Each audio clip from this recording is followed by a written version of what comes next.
আসসালামু আলাইকুম রহমতুল্লাহ।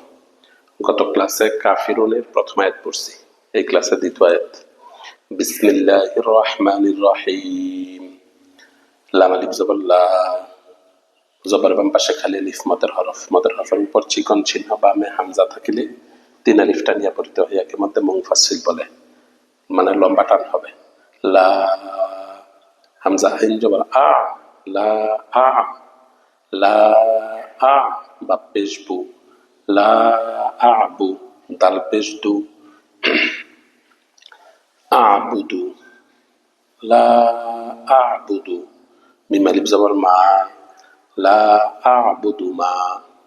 তা আইন জবর তা বা পেশ বু, তাবু দাল ওয়াও পেশ দু, পেশে বাম পাশে জবর মদের হরফ হইলে এক আলিফটা নিয়ে পড়িতে হয়। তারপর আবার মদের হরফের বামের হরফে অক্ফ, তিন আলিফটা নিয়ে পড়তে হয়, এর মধ্যে আরজি বলে।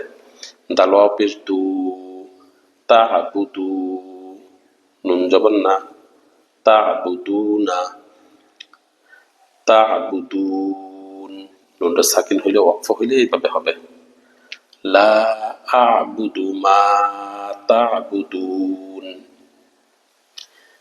লা আবুদু মা তা'বুদুন। লাম আলিফ জবর লা, হামজা আইন জবর আ, লা আ বা পেশ বু, লা আবু দাল পেশ দু, লা আবুদু মিম আলিফ জবর মা, লা আবুদু মা। তা আইন জবর তা বা পেশ বু, তাবু দাল ওয়াও পেশ দু, তা'বুদু নুন জবর না, তা'বুদুনা, লা আ'বুদু মা তা'বুদুন, লা আ'বুদু মা তা'বুদুন।